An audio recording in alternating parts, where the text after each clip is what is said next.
Bonjour chers élèves, alors aujourd'hui on va essayer de mettre en place un cours, c'est-à-dire qu'on va commencer le chapitre suivant. Alors on a de la chance, ce chapitre est très simple, ça va être des redites par rapport à ce que nous avions déjà fait la fois dernière. Durant toute l'année, on va rappeler les quadrilatères, on va rappeler les propriétés sur les quadrilatères, mais il n'y aura rien de nouveau, donc ça s'y prête bien. Aujourd'hui on va faire un tout petit cours parce que je veux être sûr que tout fonctionne et que c'est bon pour tout le monde. Donc chapitre 19, les quadrilatères, grande définition, vous recopiez, je dis bien recopier, pas imprimer et mettre dans le cahier, recopier le cours pour que vous puissiez l'avoir au propre. Je vous rappelle qu'on avait fini le chapitre fraction. Alors, définition. Déjà, rappel, un quadrilatère c'est quoi? C'est un polygone qui a 4 côtés. Et attention, l'ordre des points est important quand on nomme un quadrilatère. Je vous explique, je vous montre le cours et j'explique à l'oral parce que pour moi il serait impensable de ne pas expliquer à l'oral un cours.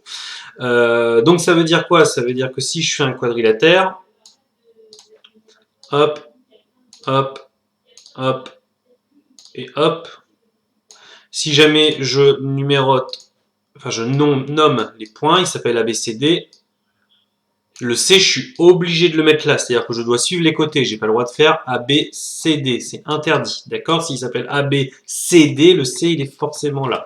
Très bien. Donc, on a un quadrilatère, c'est un polygone à 4 côtés, tout comme le triangle est un polygone à 3 côtés.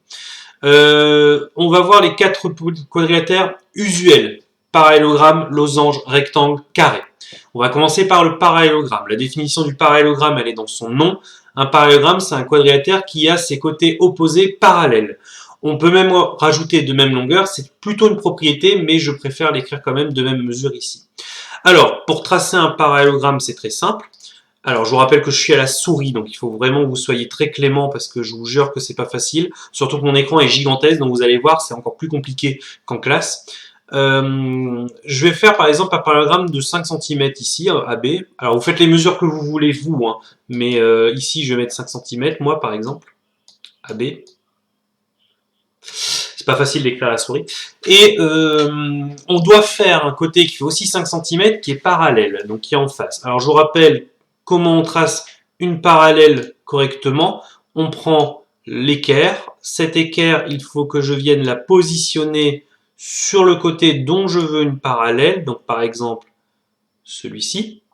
Je prends ma règle, je viens positionner ma règle de sorte à ce qu'elle colle le deuxième côté de l'angle droit. C'est pas encore tout à fait le cas. Là, c'est pas mal. Et je fais glisser mon équerre de sorte à ce que je mette la parallèle où je veux. Par exemple, j'ai envie de la mettre là. Après, j'ai pas de graduation sur mon équerre. Donc, je vais être obligé de prendre mon équerre, de tracer un trait, de reprendre ma règle. Et là, je vais mesurer mes 5 cm. Donc là, je suis là. Je mesure 5 cm. Donc, je commence d'ici. Hop, 5 cm. Une fois que c'est fait, vous pouvez relier chaque extrémité de segment avec ce qu'il doit être relié, c'est-à-dire ici, ici. On n'oublie pas de nommer A, B, C, D. Et je peux mettre les codages, c'est-à-dire que ces deux côtés-là font la même taille. Et ces deux côtés-là font la même taille. Voilà pour le parallélogramme. Alors, on va passer au losange. Donc, rappel du losange. Le losange, c'est un parallélogramme, c'est un quadrilatère qui a 4 côtés de la même longueur. Vous, souvent, vous dites, un losange, c'est un carré qui n'a pas d'angle droit. On dit jamais en mathématiques c'est ça sans ça. On dit toujours c'est ça avec ça. Donc on peut dire que c'est un quadrilatère avec les 4 côtés de la même longueur. Autrement dit, c'est comme un parallélogramme, sauf que là, en plus, j'aurai les 4 côtés de la même longueur. Donc voilà ce que ça donne. J'ai oublié d'effacer les petits traits qui sont d'avant. Et comment on le trace? Alors c'est très simple, on l'a déjà fait en classe. Hein. Je prends ma règle. Je vais faire par exemple un losange qui fait 4 cm de longueur. Donc je prends ma règle, je vais faire 4 cm. Hop. Et puis je vais refaire un côté de 4 cm qui démarre au même endroit, par exemple comme ça. Le but étant de ne pas faire un angle droit au niveau de l'angle où ça se croise, c'est-à-dire ici il ne faut pas faire d'angle droit, sinon je vais obtenir un carré, ce qui sera embêtant. Je prends mon compas. Je prends 4 cm avec mon compas, autrement dit je prends la longueur de ce côté-là. Mon compas est tout rikiki comparé à en classe à cause de mon écran qui est très grand. Et donc je me mets sur une extrémité, je fais un arc de cercle de 4 cm, je me mets sur l'autre extrémité, je refais un arc de cercle de 4 cm, et je n'ai plus qu'à relier les deux points. Hop, hop, voilà. Résultat, il s'appelle EFG. Alors, je peux le mettre dans l'ordre que je veux, hein, EFG. Je vais mettre ici, par exemple, E. Oulala.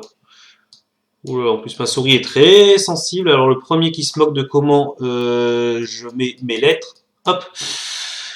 Et je mets les codages ici, ici, ici et ici. C'est la même taille. Voilà. Bon, c'était assez rapide. Je pense que vous allez mettre 10 minutes maximum à copier ça. Estimez que c'est un petit cadeau que je vous fais. Demain, alors, déjà, vous allez faire ça dans le blog, là où vous allez avoir les vidéos, etc. Je vous demande, s'il vous plaît, si vous avez une question, une remarque ou autre, ça va trop vite, au contraire, il n'y avait pas assez à écrire, ce qui est le cas, hein. Je pense que vraiment qu'en 10 minutes, on aurait dû faire ça. Vous me laissez un petit commentaire, d'accord? Moi, je peux voir les commentaires, il y a votre nom qui apparaît, etc. Demain, on fait le même principe, mais avec beaucoup plus de choses, d'accord? Demain, il y aura un cours beaucoup plus long. Voilà, n'hésitez pas à me dire ce que vous en avez pensé, et surtout, prenez soin de vous.